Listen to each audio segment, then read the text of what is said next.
4 ವರ್ಷದ ಮಗು ಹಾರ್ಟ್ ಅಟ್ಯಾಕ್ಗೆ ಬಲಿಯಾಯ್ತು. ಚಿತ್ರದುರ್ಗದ ಹಿರಿಯೂರಿನಲ್ಲಿ ಈ ರೀತಿಯ ಒಂದು ಘಟನೆ ನಡೆದಿದೆ. ಹೃದಯಾಘಾತದಿಂದ 4 ವರ್ಷದ ಮಗು ಸಾವನ್ನಪ್ಪಿರುವಂತಹ ಶಂಕೆ ವ್ಯಕ್ತವಾಗ್ತಾ ಇದೆ. ಹಿರಿಯೂರು ನಗರದಲ್ಲಿ 4 ವರ್ಷದ ಮಗು ಇದ್ದಕ್ಕಿದ್ದ ಹಾಗೆ ಸಾವನ್ನಪ್ಪಿದೆ. ಎದೆಉರಿ ಅಂಥೇಳಿ ಮೊದಲು ವೈಷ್ಣವ್ ಹೇಳ್ತಾನೆ. 4 ವರ್ಷದವನು ಆಸ್ಪತ್ರೆಗೆ ಕರ್ಕೊಂಡು ಹೋಗುವಷ್ಟರಲ್ಲೇ ವೈಷ್ಣವ್ ಕೊನೆ ಉಸಿರೆಳೆದುಬಿಟ್ಟಿದ್ದಾನೆ. ಹಿರಿಯೂರು ಬಿಜೆಪಿ ಮಂಡಲದ ಅಧ್ಯಕ್ಷ ಅಭಿನಂದನ್ ಪುತ್ರ ವೈಷ್ಣವ್ ಅಂಥೇಳಿ ಗೊತ್ತಾಗ್ತಾ ಇದೆ. ಇತ್ತೀಚೆಗಂತೂ ಚಿಕ್ಕ ಚಿಕ್ಕ ಮಕ್ಕಳಲ್ಲೂ ಕೂಡ ಹೃದಯ ಸಂಬಂಧಿ ಸಮಸ್ಯೆಗಳು ಜಾಸ್ತಿ ಆಗ್ತಾ ಇದೆ.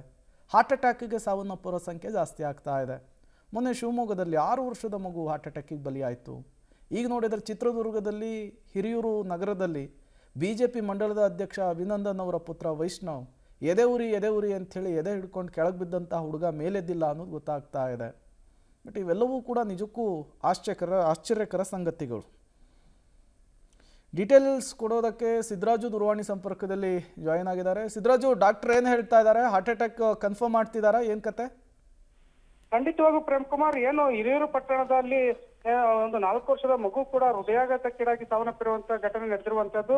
ಏನು ಬೆಳಿಗ್ಗೆ ದಿಢೀರ್ ಅಂತೇಳಿ ತುಂಬಾ ಎದೆ ಉರಿಯುತ್ತಿದೆ ಎಂಬ ಮಾಹಿತಿಯನ್ನ ಅವ್ರ ಪೋಷಕರು ತಿಳಿಸಿದಾಗ ಆ ಮಗುವನ್ನ ಆಸ್ಪತ್ರೆಗೆ ಕರ್ಕೊಂಡು ಹೋಗ್ತಾ ಇರೋ ಸಂದರ್ಭದಲ್ಲಿ ಮಾರ್ಗ ಮಧ್ಯೆ ಮಗು ಹಸುನಾಗಿರುವಂತದ್ದು. ಹೀಗಾಗಿ ಎಲ್ಲೋ ಒಂದ್ ಕಡೆ ಕುಟುಂಬದಲ್ಲಿ ಭಾರಿ ಆಕ್ರಂದನ ಮನೆ ಮಾಡಿರುವಂತದ್ದು. ಯಾಕಂದ್ರೆ ಚಿಕ್ಕ ವಯಸ್ಸಿಗೆ ಕೇವಲ 4 ವರ್ಷಕ್ಕೆ ಹೃದಯಾಘಾತಕ್ಕೀಡಾಗಿ ಸಾವನ್ನಪ್ಪಿರುವಂತ ಪರಿಸ್ಥಿತಿ ನೋಡೋದಕ್ಕೆ ನಿಜವಾಗ್ಲೂ ಕೂಡ ಎಲ್ಲರೂ ಅಚ್ಚರಿ ಮೂಡಿಸಿರುವಂತದ್ದು. ಯಾಕಂದ್ರೆ ಏನು ಇಷ್ಟು ಚಿಕ್ಕ ವಯಸ್ಸಲ್ಲಿ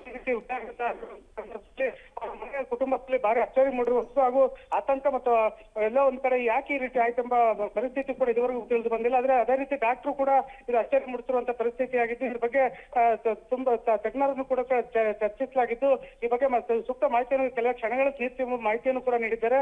ಒಟ್ಟಾರೆ ಹಿರಿಯೂರು ತಾಲೂಕಿನ ಏನು ಬಿಜೆಪಿ ಮಂಡಲದ ಅಧ್ಯಕ್ಷ ಅಭಿನಂದನ್ ಅವರ ಪುತ್ರ ವೈಷ್ಣವ್ ಈ ರೀತಿ ಹಸುನಾಗಿರೋದು ಭಾರಿ ಒಂಥರ ಆತಂಕ ಹಾಗೂ ಅಚ್ಚರಿ ಮೂಡಿಸಿದೆ ಅಂತಾನೆ ಹೇಳ್ಬೋದು Prem Kumar. Okay, thank you Siddaraju ತಮ್ಮೆಲ್ಲ ಮಾಹಿತಿಗಾಗಿ.